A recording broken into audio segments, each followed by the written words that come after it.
Thank you for joining today's session, where our distinguished panel of industry leaders will be talking through key questions organizations have today about responsible AI. We're joined by Dan Rosenthal, Head of Strategic Partnerships at Anthropic, John Dickerson, Chief Scientist at Arthur AI, Dan Martinez, Managing Director at Boston Consulting Group, Edward Calvesbert, Vice President of Product Management for IBM's Watson X, and our moderator, Priya Arora, Global Head of Generative AI Center of Excellence in the AWS Partner Organization. Thanks, Andy, for the introduction. I am excited for the opportunity to moderate this encore presentation of the Responsible AI panel. When we hosted this event at reInvent, we had so much interest, positive feedback, and so many of our customers and our partners asked for recording of the event. So I'm really grateful to our panelists to be able to make the time again today to engage on this topic. For context, one of the reasons we wanted to host our first Center of Excellence contributor panel on the topic of responsible AI is that in my role as the global lead for the COE, I get to sit down with partners often and ask where they have areas of interest where they could use more support, hear more guidance, or get more resources on a specific topic. And responsible AI has most consistently been the #1 topic that comes up in those conversations. For AWS, responsible AI is an intrinsic part of the entire machine learning lifecycle, from design to deployment and beyond. And we continue to invest in features that allow our customers to innovate responsibly with generative AI. Just recently at reInvent, we announced guardrails for Amazon Bedrock. We also spoke about the inclusion of invisible watermarking features in images generated through AWS's foundation model, Titan. And we will continue to make these investments. But responsible AI is also an active area of research and development, and AWS is investing to advance the science behind it, which includes engaging our stakeholders on the topic to share different perspectives. And that's why it's so important for us to bring together our community to talk about standards, best practices, and trends in responsible AI. So with that, I'm excited to get started with a few questions. So I want to be really basic. This is an introductory panel. It's meant to kind of talk about the groundwork. So let's talk about the definition of responsible AI first. At AWS, we talk about responsible AI in the terms of 8 considerations. First, controllability. Second, privacy and security. Third, safety. Fourth, fairness. 5, veracity and robustness. 6, explainability. 7, transparency. And 8, governance.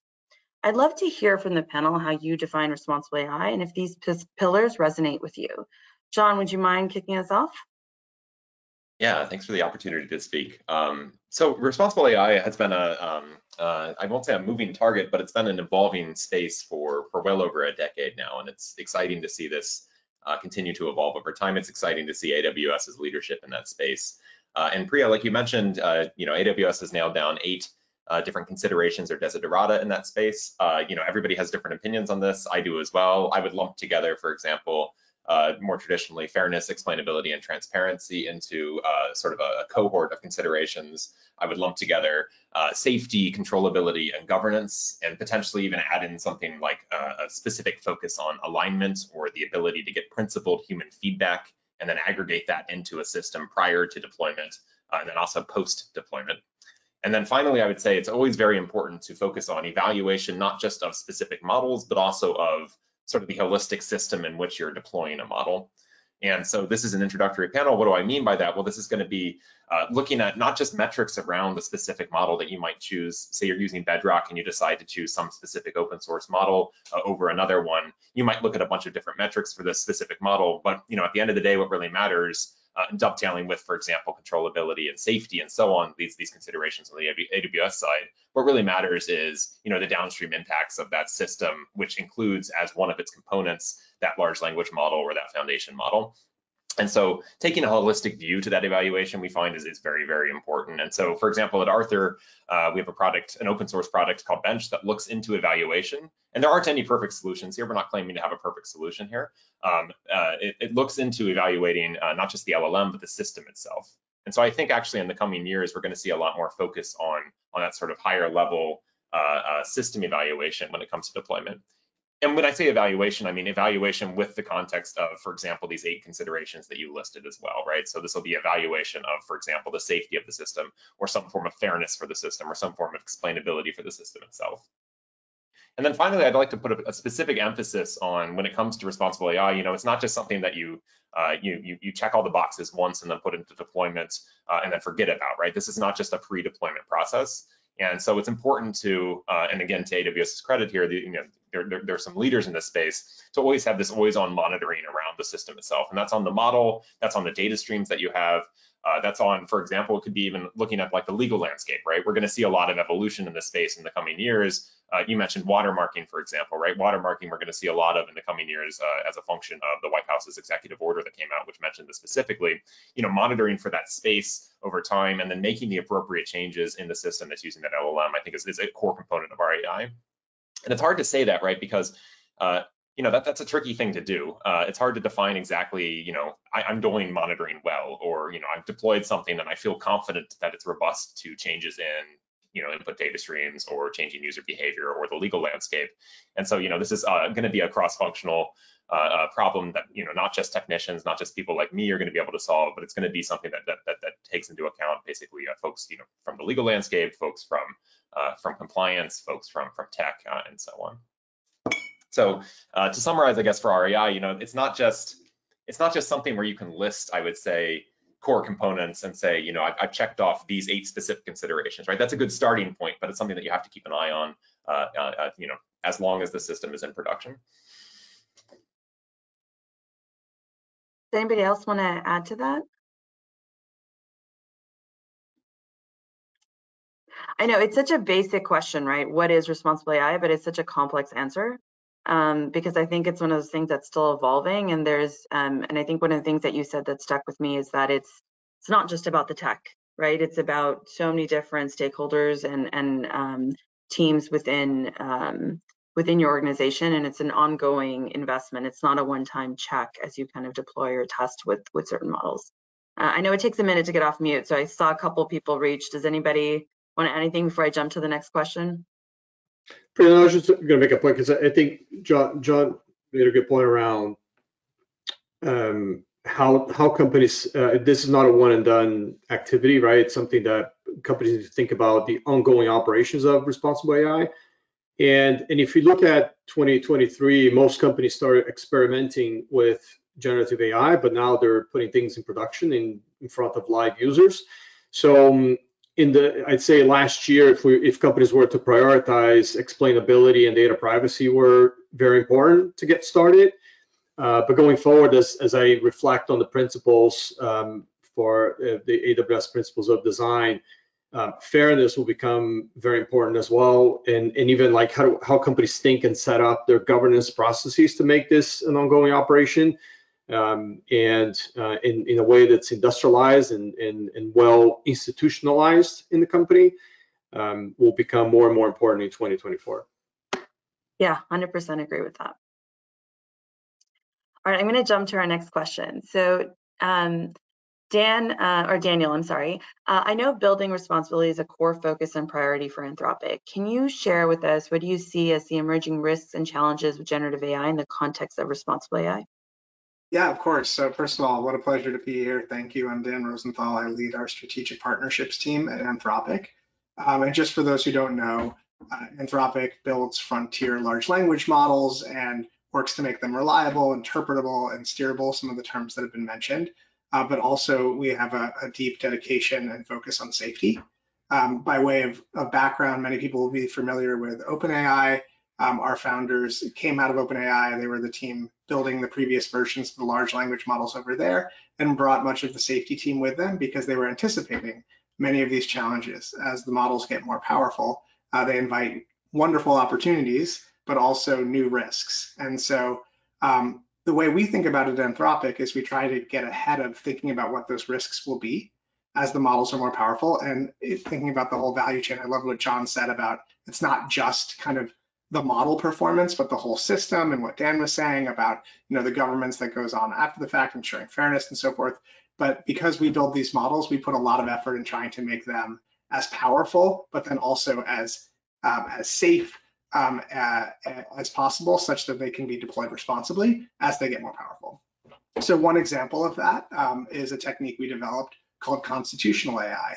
So we literally built a constitution of principles drawing on a lot of different sources, including input from over 1,000 individuals.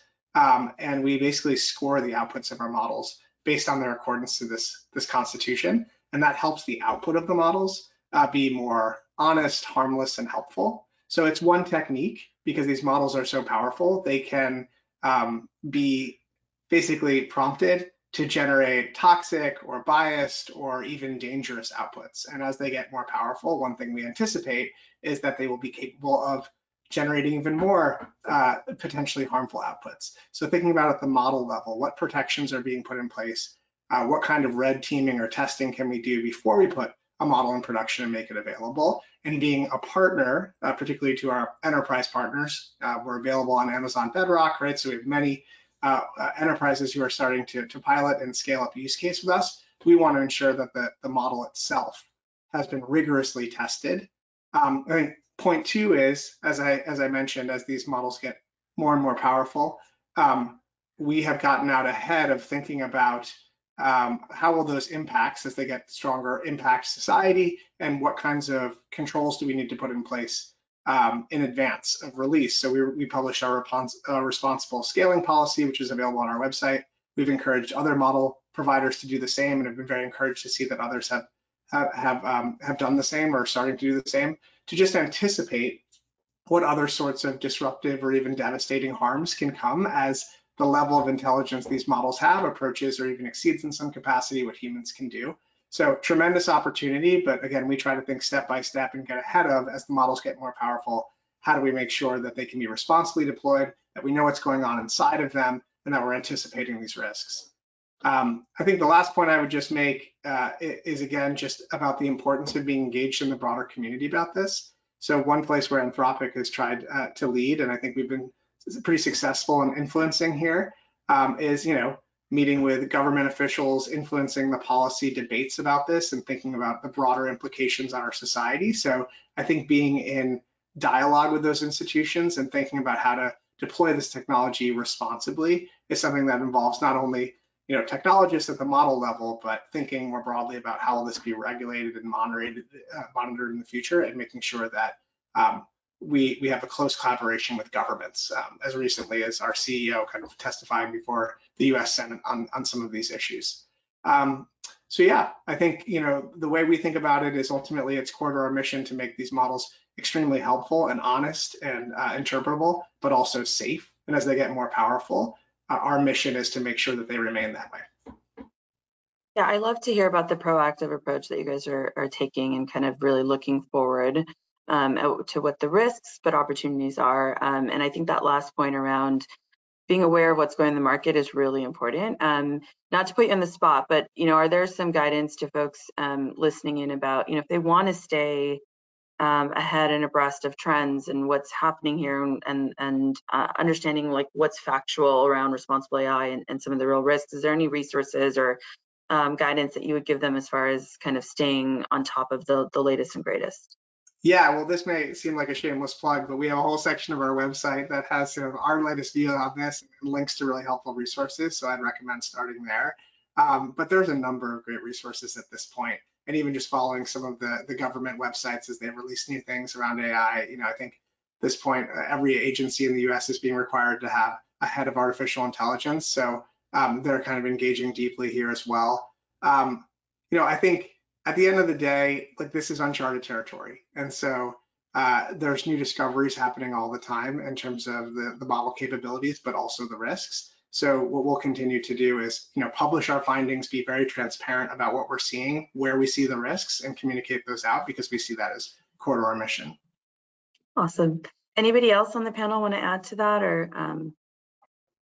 I'll just double down on something that Dan mentioned here, which is, it's an open question right now, and in sort of the academic and industry communities right now, there are very, very strong opinions for and against regulation in this space. But I think no one can say that we are going to be in a world where there is no regulation in this space. So it's going to happen regardless of whether or not you want it to happen necessarily.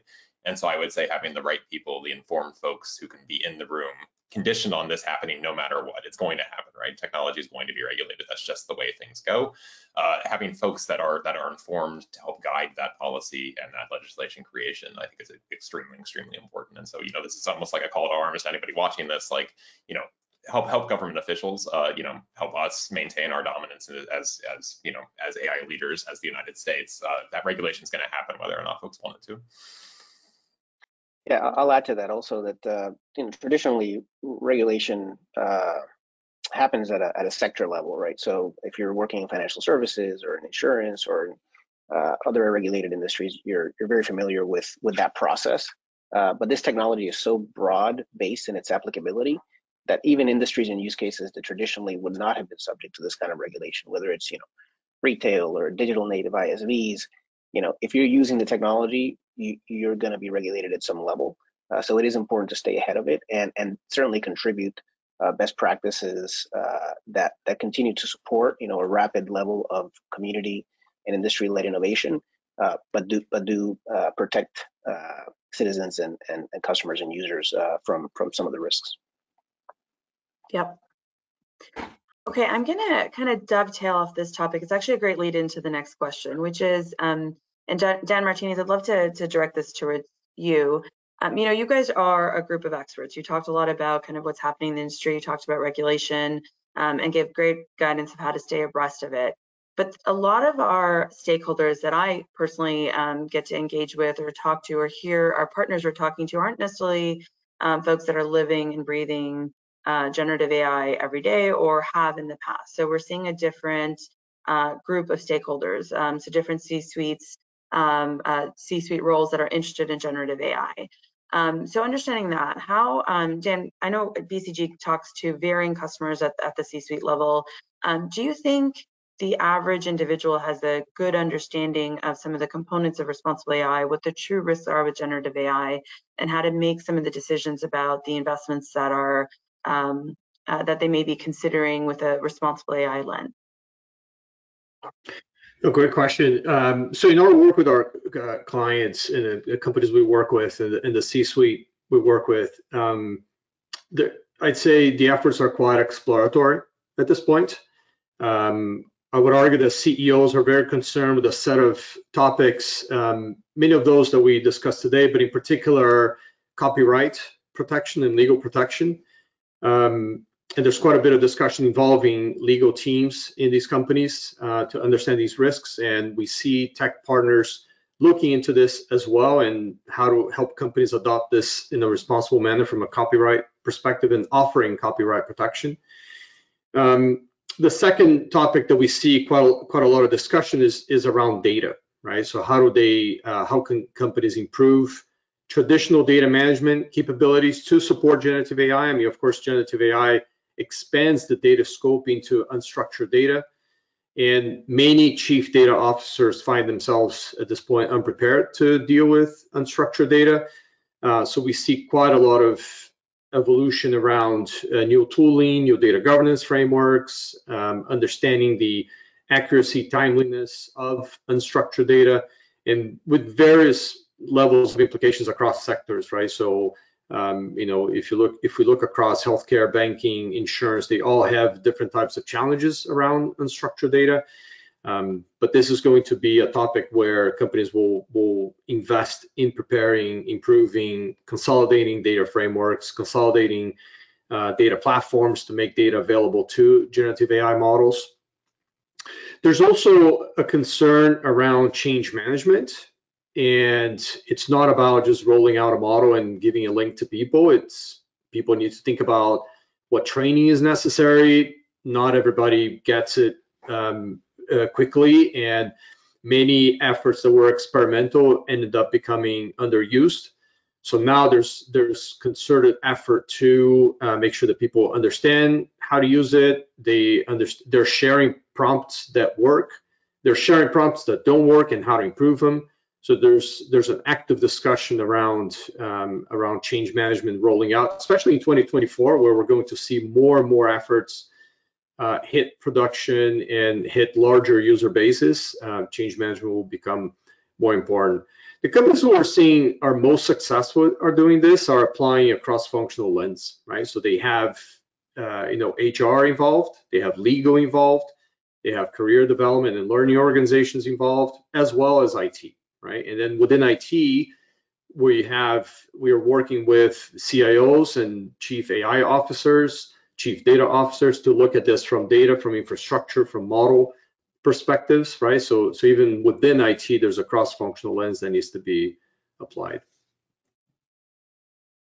Yeah, I think, when I hear your answer, one thing that I internalize from it too, which is, it's really important to be aware of all the risks, but it shouldn't stop folks from testing and moving forward and thinking about how to deliver value with generative AI. And so a lot of what you talked about are some of the approaches to kind of addressing some of the risks, or thinking about an approach to address it. Because, a term I've heard around generative AI, which is speed is strategy, meaning a lot of folks are actively investing in this area, and you want to make sure that your enterprises and your businesses are doing the same as well. So recognizing the risk but not being paralyzed by it is really important here. Anybody else have any thoughts or kind of comments to add to that topic? I think that the reference to unstructured data is really key. There's been very good data governance initiatives for a while around structured data, but unstructured data, just because of its nature, is in many cases living outside of the span of traditional data governance initiatives. So bringing those two together, basically bringing unstructured data governance into kind of enterprise data governance initiatives, I think is going to be really critical, because that's where a lot of this new content it gets generated for RAG patterns or for model fine tuning that enterprises really need to harvest and control just to stay ahead of the information as it's evolving. Yeah, data is so powerful here, but it has to be has to have the right guardrails and practices around it. Edward, I'd actually love to stay with you for the next question. So we've been talking a lot about theory around responsible AI, around generative AI. Want to kind of shift just slightly towards practice. So what I mean by that is, for our customers that are like, okay, I've assessed the risk, or I've identified the use case. Let me start there, and now I want to think about deploying or testing.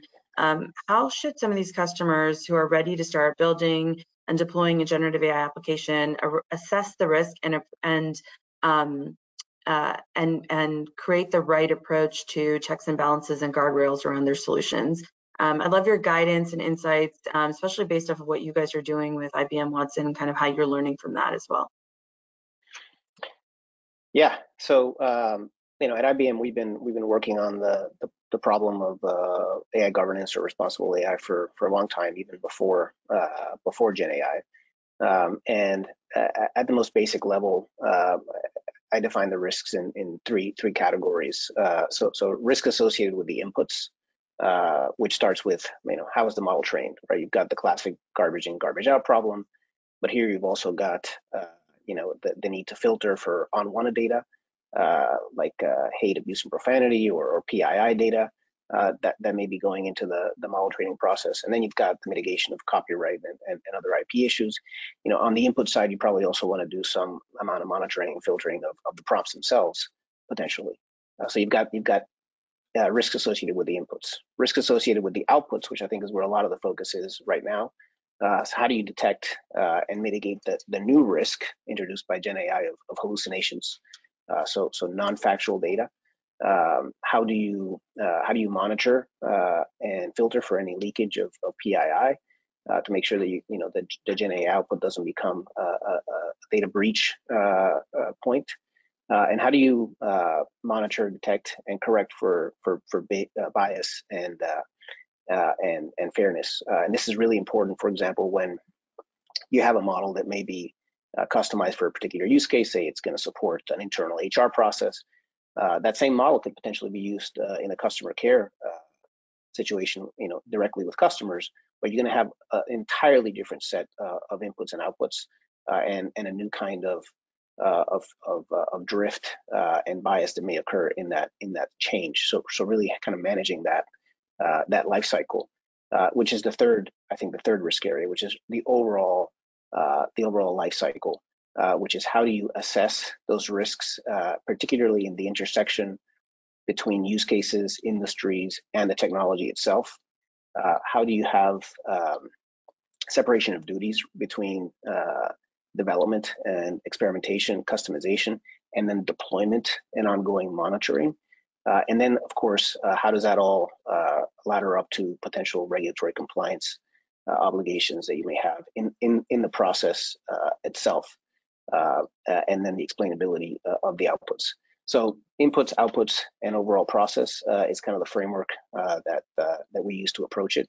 And the technology should incorporate the ability to capture and mitigate these risks from the very beginning. It's very difficult to, after you've already incorporated a model into an application, done some experimentation, customization, you're about to deploy it, and you say, all right, now I need to govern it. Well, all the work that you've done up until that point that wasn't being managed, wasn't being governed, now has to be effectively either redone or reconstituted in your overall governance program. So it has to be built in, so you capture that end-to-end life cycle, and that really is what drives the acceleration of the production deployment.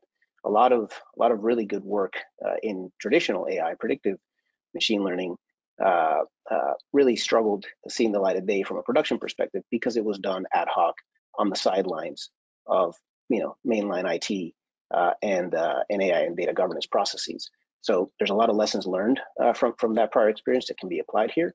And if you implement that AI governance framework from the beginning, you'll be able to rapidly move from experimentation into production, which is what we expect to see a lot of this year. Yeah, and it's I like that last point a lot, because we talk a lot about generative AI because there's just been so much hype and interest around it. But like the responsible AI framework is not just about generative AI. It's about all different AI deployment.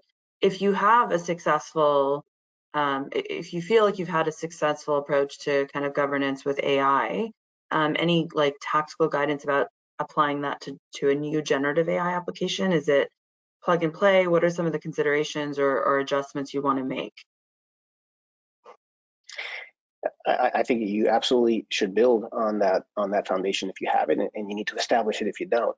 And it really starts with creating kind of that single front door where you're capturing requirements, use cases, and applications of the technology to particular business problems. If you capture it at that stage, and then all the subsequent stages of experimentation, deployment, and scale, and ultimately monitoring, you've got a great start. Creating that front door into a process which may be simple in the beginning. Clearly better to start with something simple and evolve it into something more comprehensive than wait until you have the perfect solution to get started. Yep. Anybody else want to add anything to that topic or that? Any comments? I would just feel that, for us, we incentivize a lot of the clients we work with to build a culture of continuous learning, right? This is still an evolving space, and there's still a lot of solutions and frameworks and practices, and clients need to understand what works and what doesn't work for them. And so having that openness of dialogue within the company and sharing of what works and what doesn't work and what's necessary, and having that cross-functional learning will continue to be important as this practice matures. Yep, makes sense. Okay, I'm going to wrap up with our final question. I'm actually going to ask each of you to kind of give me your thoughts on this question on one by one. But I'd love for each of you to share one piece of advice or guidance that you'd want our listeners to take away. And those might be your peers within the AWS partner community, or some of our end customers that are looking to actively deploy generative AI applications within their own environments, around the core capabilities and tools that they need to build in-house around responsible AI. John, let's go ahead and start with you. Yeah, I'll answer as an inveterate tech nerd, proud to say. I'd recommend that folks not sleep on the diversity of models that are out there, right? So we have these enormous foundation models that are extremely powerful. We have Anthropic here on the panel as well. They're obviously a leader in this space. And then we have smaller models that you can get, from the internet, like Phi2, like Mistral, et cetera. Like, you know, we can grab these smaller models that might be good for specific tasks. And, you know, huge shout out to AWS for launching Bedrock here, having that ability to select across different models for specific tasks, some of which you might even train internally, right? So we're starting to see this at Arthur with some of the enterprises that we deal with. You know, they're starting to look at training some models internally and also using some models that might be like Anthropic, et cetera. You know, having that eye toward multi-select, I think is very, very important. And this dovetails really well with responsible AI in the sense that some models might be for specific metrics or specific considerations that you have might just be easier to deploy or might be much cheaper to deploy, or you might have full data provenance, you might have access to the training data. This might be necessary for you because you're in a regulated landscape. So having that, and another one here is for robustness as well. We haven't talked too much about this, but robustness to changes in the underlying, you know, data streams, the underlying environment, and so on, the ability to sort of hotspot models in and out. That I think is very, very exciting, and it's awesome to see the tooling for that getting created again from Bedrock and so on. You know, I would keep both eyes open for all those models that are out there. Awesome, thank you. Edward? Yeah, so I mentioned governance built in.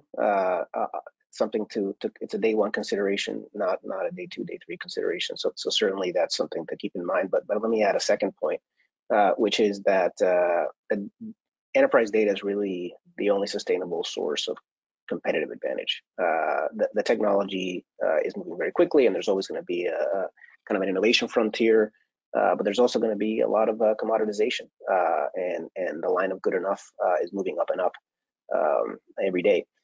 So in order to differentiate and to really incorporate the technology so it's adding value to your business, you have to invest in that data foundation. You have to have access to high quality, trustworthy data in order to do the customization on the AI technology and to really link it to your mission critical enterprise applications and workflows. So use the excitement behind the AI to make sure that you continue to invest in your data foundation because it is essential to long-term success. Love that message, it's great. Daniel. Yeah, I love the comments from both John and Edward and agree with them wholeheartedly. I would say one thing we advise particularly enterprises to do that are getting started with generative AI, and many of them are getting started through Bedrock, which is fantastic, is take a near-term kind of pilot or opportunity that's you consider low-hanging fruit, a proven use case, something where there's clear ROI and value, just as a kind of dry run as you're getting started with something that's relatively lower risk and off the shelf, so to speak, to get your organization familiar with interacting with these models, having the proper data structure, seeing what kinds of outputs there are, the workflows around them, the change management, et cetera, and get going on that right away. There's so much to get started with, whether you're using one of our models or other models available, just get started with those motions to understand it. And then the second piece is to think about where is generative AI specifically going to impact your core business? Where does it make you vulnerable? So following up on something Edward said, if the core differentiation over time is your data, your best practices, what is unique to you, how can you use generative AI to unlock that and to create deeper moats, more compelling products, so that you're not disrupted, if you will, by some of the newer upstarts that are starting with an AI mindset from the get-go. And so I might summarize that as look for a couple of opportunities for low-hanging fruit to get started and comfortable, but don't forget to consider this in the context of your core business and where it can have the biggest impact there. So where we're seeing our customers having the biggest success is when they are incorporating it into their core offering that they're providing to others. And I think that's going to continue as a trend as we go into 2024. So take a moonshot along with the low-hanging fruit. Yeah, I think that's great guidance, and I've heard that as well with, I had a chance to sit down with customers, and when they talk about successes, they often say like, hey, the way we got started, the way we got folks comfortable with the risk is we went with something that was low-hanging fruit first.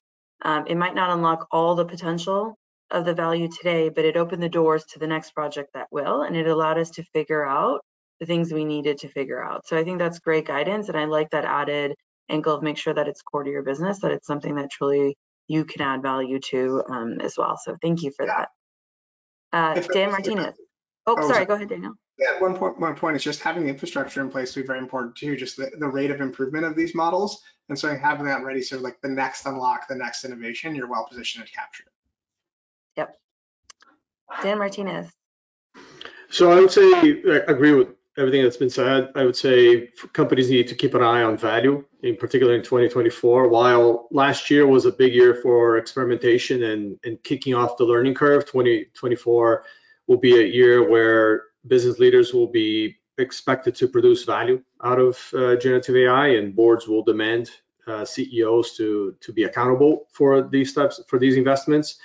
So think through the use cases very carefully and think through which use cases scale and produce values and which ones don't, and then design the right platform and governance and people and partnership strategy based on the use cases that really produce value and are transformative to the business.